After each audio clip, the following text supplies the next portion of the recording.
Bismillahirrahmanirrahim. Assalamualaikum warahmatullahi wabarakatuh. Good morning, selamat pagi teman-teman Python Mania. Ya, kita kembali lagi di Hataman Data Science. Beberapa waktu lalu kita sudah membahas tentang bab 1 ya di buku karangan Jack van der Plas ini, yaitu Python Data Science Handbook ya. Nah, kita sekarang menginjak ke episode yang ke-9, yaitu tentang NumPy. Nah, apa itu NumPy? Ini merupakan dasar ya. Tools untuk data science ya, itu memang yang pertama satu Python-nya dulu. Kalau Python-nya biasanya nanti larinya juga bisa ke Jupyter pakainya atau ke IPython-nya. Kalau kemarin kita bahas di bab 1 lah IPython-nya, tapi dasarnya tetap Python. Kemudian ada NumPy, ya numerik Python di sini ya. Setelah NumPy nanti kita belajar Pandas ya. Ada juga database dan lain sebagainya ya. Dan itu masih banyak ya. Sekarang kita pelan-pelan kita lanjutkan pembahasan kita di khataman data science ya. Apa-apa sih tool-tool yang harus kita pahami, harus kita kuasai ketika kita bermain pada data science ya. Baik, di bab 2 ini kita tentang NumPy ya, ini NumPy ya. Introduction to NumPy. Jadi pengantar NumPy. Apa sih NumPy itu ya? This capture along with capture 3 outline techniques for effectively loading, storing, and manipulating in memory data in Python. The topic is very broad. Datasets can come from a wide range of sources and a wide range of formats, including collection of documents, collection of image, collection of sound clips, collection of numerical measurement, or nearly anything else. Despite this apparent heterogeneity, it will help us to think all of data fundamentally as array of numbers. Bab ini bersama dengan ya selama bab 3 ini jelas pada bab ini ya kita akan menguraikan teknik untuk memuat, menyimpan dan memanipulasi data dalam memori secara efektif di Python. Ya, topiknya akan sangat luas ya, yang mana kumpulan data atau disebut dengan data set ya itu dapat berasal dari berbagai sumber dan format, termasuk kumpulan dokumen, kumpulan gambar, kumpulan klip suara ya, kumpulan pengukuran numerik atau hampir apapun lainnya. Jadi bisa dikatakan kumpulan dataset itu kan macam-macam luas itu. Terlepas dari heterogenitas yang tampak ini, jadi bermacam-macamnya ini akan membantu kita untuk memikirkan semua data secara fundamental sebagai array dari sebuah angka. For example, image, particularly digital image, can be thought of as simply two-dimensional arrays of numbers representing pixel thickness across the area. Sound clips can be thought of an one decimal arrays of intensity versus time.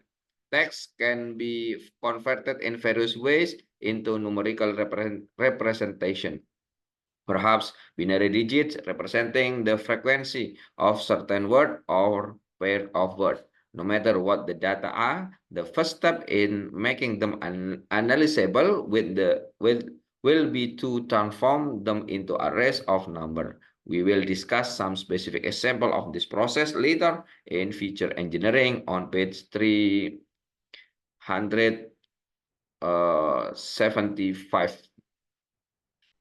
Sebagai contoh, ya, gambar, terutama gambar digital, itu dapat dianggap sebagai array dengan angka 2 dimensi, ya, yang sederhana, mewakili kecerahan piksel di seluruh area. Maka klip suara dapat dianggap sebagai array intensitas versus waktu 1 dimensi. Ya. Teks dapat dikonversi dalam berbagai cara menjadi representasi numerik, mungkin digit biner yang mewakili frekuensi kata atau pasangan kata tertentu. Apapun datanya, langkah pertama untuk membuatnya dapat dianalisis adalah mengubahnya menjadi array, ya, bilangan array. Kita akan membahas beberapa contoh spesifik dari proses ini nanti di feature engineering pada halaman 375. For this reason, efficient storage and manipulation of numerical arrays is absolutely fundamental to the process of doing data science. We'll now take a look at the special tools that Python has for handling such numerical arrays, the number package and the pandas package discussed in capture 3. Oleh karena itu penyimpanan dan manipulasi ya dari numerical array atau array numerik yang efisien mutlak mendasar untuk proses melakukan ilmu data. Jadi nanti untuk melakukan data science. Jadi dalam proses ini merupakan dasarnya ya, fundamental absolutely. Oh, ini kata kuncinya di situ. Maka kita akan bermain array nanti.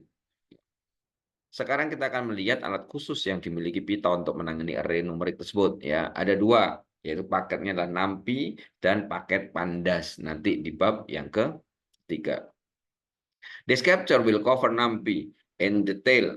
NumPy, short for numerical Python, provide an efficient interface to store and operate on dense data buffer. In some ways, NumPy arrays are like Python, built-in list type. But NumPy arrays provide much more efficient storage and data operation as the arrays grow larger in size. NumPy arrays form the core of nearly the entire ecosystem of data science tools in Python. So time spent learning to use NumPy effectively will be valuable no matter what aspect of data science interests you. Bab ini akan membahas NumPy secara rinci, secara fokus ya.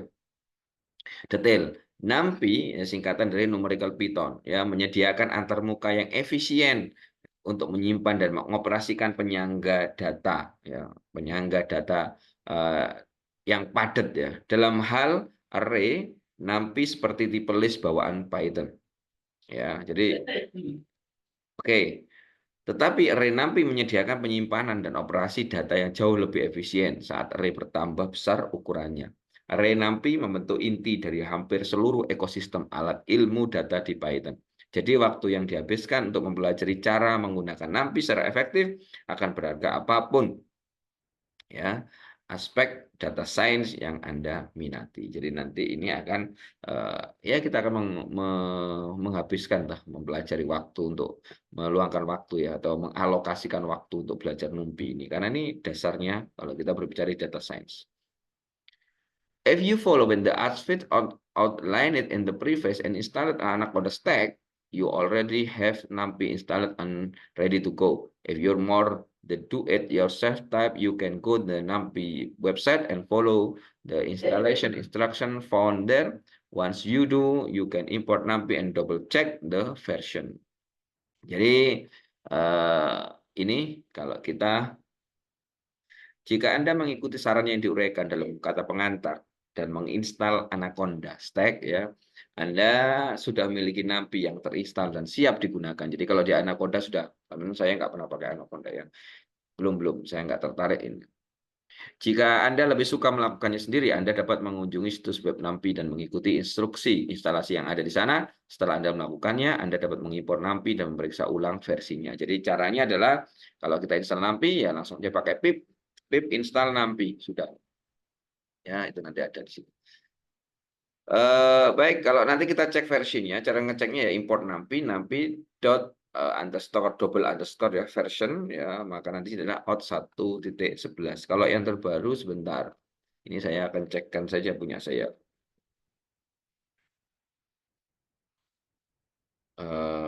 Kalau di layarnya teman-teman kan nggak kelihatan ya. Oke, saya mau cek import NumPy. Oke.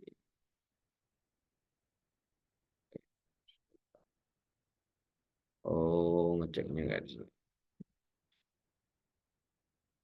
Oke, kalau di kami itu ada NumPy version 1.26.4 ya, yang di kami itu 1.1.26, ini 1.11 ya.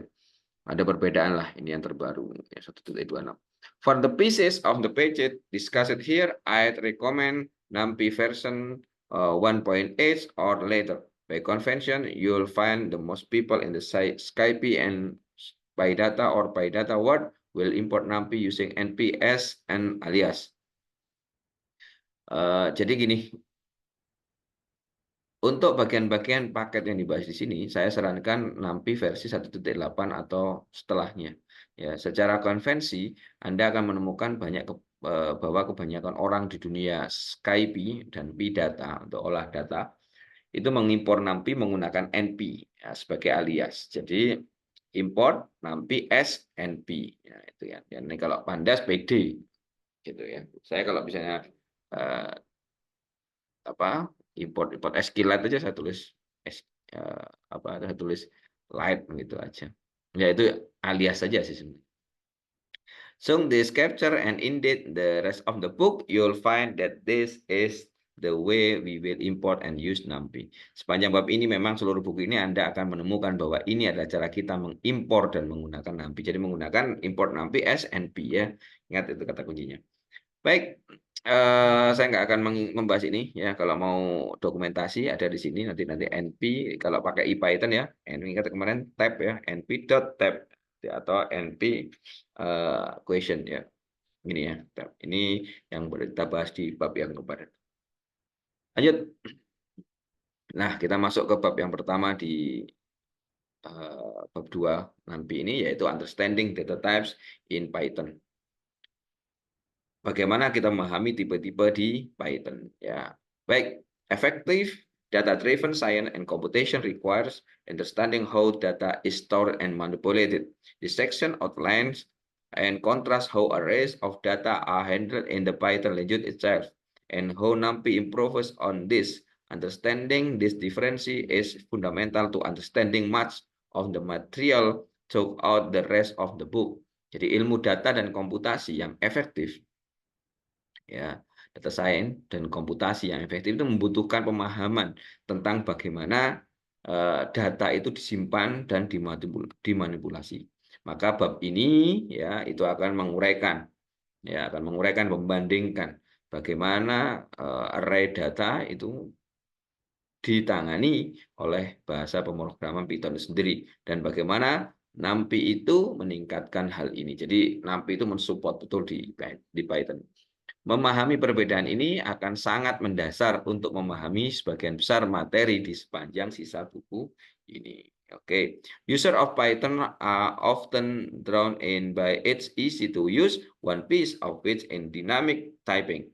While a statical type language like C or Java requires each variable to be explicitly declared. A dynamically typed language like Python skip this specification. For example, in C you might specify a particular operation as follow. Ya, int result sama dengan 0 di sini. For int 0, i sampai kurang dari 100 maka i bertambah, maka result plus sama dengan i ya. Baik, pengguna Python, jadi ini user of Python, pengguna Python ya sering tertarik dengan kemudahan penggunaannya. Salah satunya adalah pengetikan dinamis ya, dynamic typing. Jadi dinamis saja. Sementara bahasa dengan pengetikan statis typing itu adalah seperti C dan Java itu mengharuskan bahwa setiap variabel itu dideklarasikan secara eksplisit. Ya, bahasa pengetahuan bahasa dengan pengetikan dinamis seperti Python ini melewatkan spesifikasi ini. Jadi harus ditulis dulu, deklarasikan dulu, enggak dilewatkan kalau Python ya. Misalnya dalam C Anda mungkin menentukan operasi tertentu sebagai berikut. Ya, ini kan harus di int. INT ya. Ini artinya harus dideklarasikan dulu result sebelum kita menggunakan itu. Well, tetapi ya sedangkan di Python ya, well in Python the equivalent operation could be written this way. Maka kita cukup menuliskan result nil for i in range 100 i plus sama dengan i. Nah, jelas ini ya. Jadi nggak perlu kita deklarasi variabel ya. Baik. Sedangkan di Python betul seperti itu. Jadi tidak pakai deklarasi variabel. Notice the main difference in C, the data type of each variable are explicitly declared, while in Python the dimensions are dynamical invariant. Yeah, this means, for example, that we can assign any kind of data any variable.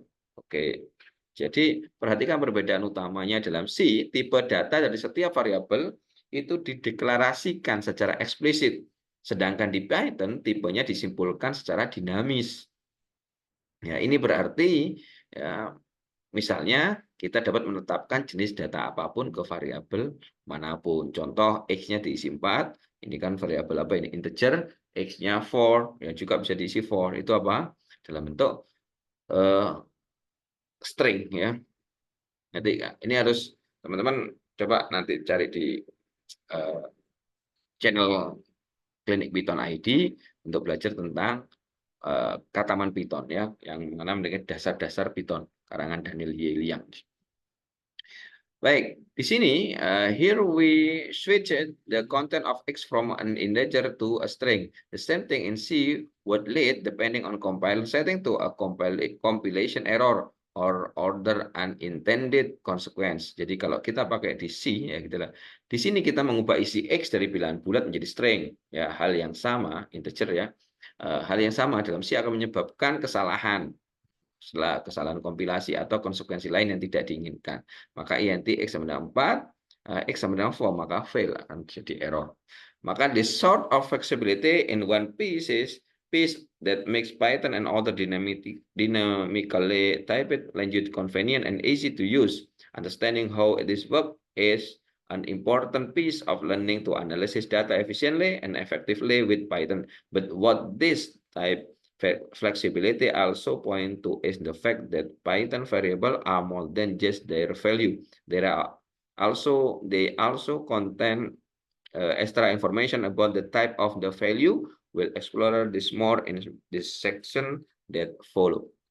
Fleksibilitas seperti ini itu adalah salah satu hal yang membuat Python dan bahasa lain dalam pengetikan dinamis menjadi nyaman dan mudah digunakan ya. Memahami cara kerjanya merupakan bagian penting untuk belajar menganalisis data secara efisien dan efektif dengan Python. Namun, fleksibilitas tipe ini juga menunjukkan fakta bahwa variabel Python lebih dari sekadar nilainya. Mereka juga berisi informasi tambahan tentang tipe nilainya. Kita akan membahas lebih lanjut tentang ini di bagian selanjutnya. Lanjut. Bab berikutnya di dalamnya itu ya. Jadi a Python integer is more than just an integer. Wah, ini menarik ya. Bilangan bulat Python, bilangan integer Python lebih dari sekedar bilangan bulat. Wah, ini keren. The standard Python implementation is written in C. This means that every Python object is simply a cleverly disguised C structure, which contain not only its value, but other information as well.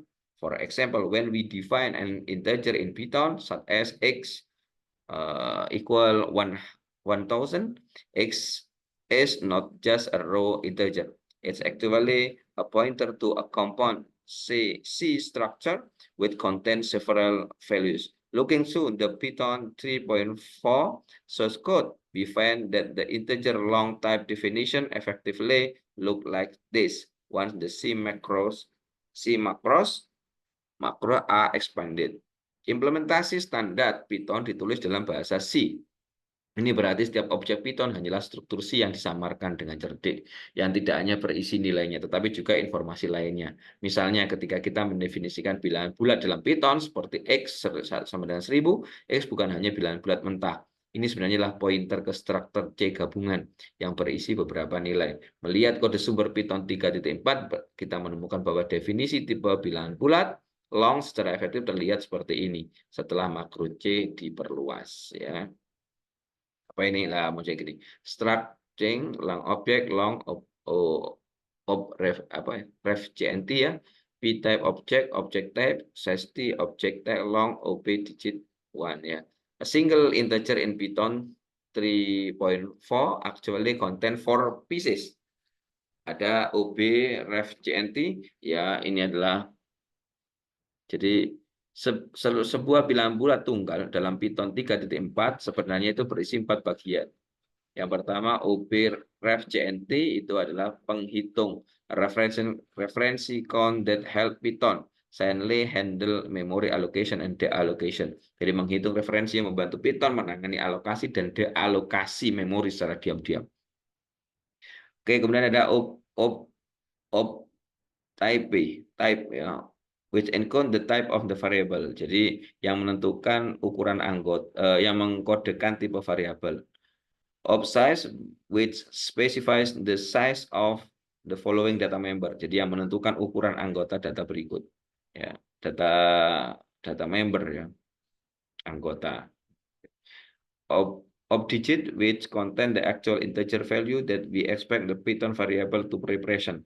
Jadi yang berisi nilai bilangan bulat aktual yang kami harapkan diwakili oleh variabel Python. This means that there is some overhead in storing on an integer in Python as compared to an integer is a compiled language like C as illustrated in figure 2.1. Ini berarti ada sedikit overhead dalam menyimpan bilangan bulat di Python dibandingkan dengan bilangan bulat dalam bahasa terkompilasi seperti C. Seperti yang ditunjukkan pada gambar 2.1 ya. Jadi seperti ini. Jika C menunjukkan 1, maka pinter integer p object head digitnya 1 tulis di sini. Jadi nggak langsung ya kan, dia menunjukkan disimpan dulu. Nah, ini kita lihat penjelasannya. Here, p object head is part of structure containing the reference count, type code, and other pieces mentioned before. Jadi di sini p object head adalah bagian dari struktur yang berisi penghitung referensi, kode tipe, dan bagian lain yang disebutkan sebelumnya. Notice the difference here. A C integer is essentially a label for a position in memory whose byte encode an integer value. A Python integer is a pointer to a position in memory containing all the Python object information, including the bytes that contain the integer value. This extra information in the Python integer structure is what allow Python to be coded to freely and dynamically. All this additional information in Python types comes at a cost, however, which become especially apparent in structure that combine many of these objects. Jadi perhatikan perbedaan di sini. Bilangan bulat C ya pada dasarnya adalah label untuk posisi di memori yang byte-nya mengkodekan nilai bilangan bulat. Bilangan bulat Python adalah pointer ke posisi di memori yang berisi semua informasi objek Python, termasuk byte yang berisi nilai bilangan bulat. Informasi tambahan dalam struktur bilangan bulat Python ya inilah yang memungkinkan Python untuk dikodekan dengan bebas dan dinamis ya. Namun semua informasi tambahan dalam tipe Python ini ada biayanya yang menjadi sangat jelas dalam struktur yang menggabungkan banyak objek ini. Oke. Baik. Sekarang kita masukkan ke 2.1.2. A Python list is more than just a list. Ya, kalau tadi kan bilangan bulat di Python itu tidak hanya bilangan bulat. Tetapi sekarang kita akan bahas list di Python itu ya lebih sekadar dari list saja. Let's consider now what happen when you use a Python data structure that hold many Python object. The standard mutable multi-element container in Python is the list. Ya, we can create a list integer as follow. Oke. Sekarang mari kita lihat apa yang terjadi ketika kita menggunakan struktur data yang menampung banyak objek Python. Container multi-element standard yang dapat diubah dalam Python itu adalah list. Oke, table ya. Kita dapat membuat list bilangan bulat sebagai berikut. Maka kita buat list range 10 misalkan gitu ya. Maka L kita tekan maka 0 sampai 9. Type-nya apa? L yang kita pengen elemennya apa? int ya, gitu. Or similarly a list of string hal yang sama pada baris ini strc for c in L, maka L2 ketemu ini 0 1 2. Dan ini pada sama ya, L itu cuma jadikan string dirubah kodenya, maka kita ketikkan type L2 di 0 0 ini maka ternyata string ya. Because of Python dynamic typing ya, karena Python itu merupakan pengetikan dinamis ya, dynamic typing punya sifat itu, we can even create heterogeneous list. Jadi ada L3 true, ada ini true ini boolean, yang ini 2 ini adalah string, yang ini adalah float, yang ini integer. Jadi semua itu masuk dulu ya, tipenya kita bisa lihat sih. But this flexibility come at a cost. To allow this flexible type, each item in the list must contain its own type info, reference count, and other information. That is, each item is a complete Python object. In the special case that all variables are of the same type, much of this information is redundant. It can be much more efficient to store data in a fixed type array. The difference between a dynamic type list and a fixed type NumPy style array is illustrated in figure 2.2.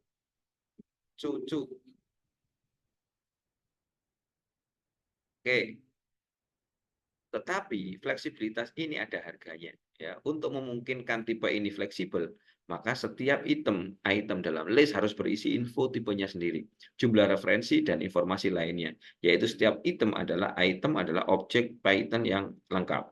Dalam kasus khusus di mana semua variabel memiliki tipe yang sama, maka sebagian besar informasi ini berlebihan. Akan tetapi jauh lebih efisien untuk menyimpan data dalam array tipe tetap. Perbedaan antara list tipe dinamis dan array tipe tetap gaya NumPy nanti akan diilustrasikan pada gambar 2.2. That at the implementation level, the array essentially contains a single pointer to one contiguous block of data. The Python list, on the other hand, contains a pointer to a block of pointers, each of which in turn point to a full Python object like the Python integer we saw earlier.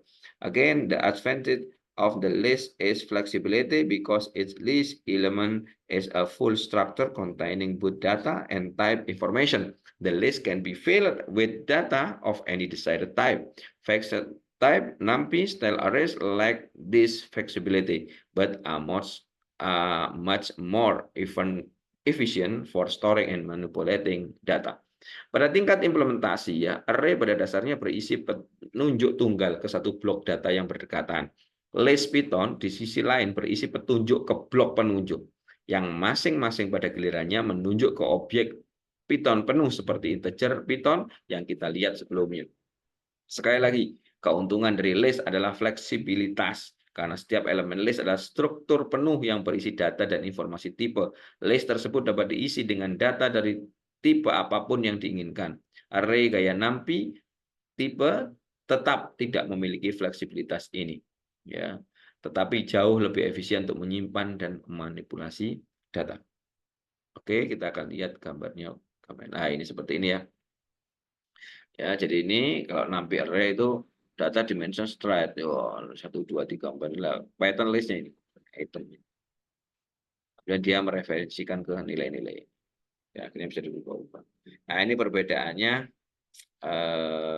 C dan Python list ya. Ini kan dengan menggunakan C. Baik, kita sementara ini kita akhiri di episode yang ke-9 ini sampai nanti di apa tadi terakhir. Python list more than just a list. Jadi list Python itu lebih dari sekedar list ya. Nanti kita akan lanjutkan ke fixed type arrays in Python. Jadi array dengan tipe data tetap di Python. Nah, bagaimana itu kita lanjutkan nanti di episode yang ke-10. Ya, tunggu aja teman-teman. Tetap semangat belajar ya. Memang kita akan selalu berbagi, mengkhatamkan dulu ya, khatamkan dulu. Nanti insya Allah dari sini kita akan banyak belajar. Plus juga jangan lupa Python belajar pemrogram itu latihan. Ya, tetap kita ketik. Ya, saya memang kalau di sini di khataman Python ini tidak saya tunjukkan ketik kan nanti biaya waktunya tambah lama, maka saya akan baca saja. Baca artikan seperti itu. Tapi teman-teman tetap harus latihan. Harus latihan seperti itu. Itu kata kuncinya kalau kita mau belajar bahasa pemrograman. Baik, itu sementara untuk di episode ke-9 ini ya. Insya Allah kita ketemu lagi di episode berikutnya. Saya akhiri, insya Allah bermanfaat. Yakin bahwa bismillah, Python itu adalah bahasa pemrogram yang mudah, simple, dan menyenangkan. Sampai ketemu lagi di episode-episode berikutnya. Saya akhiri. Assalamualaikum warahmatullahi wabarakatuh.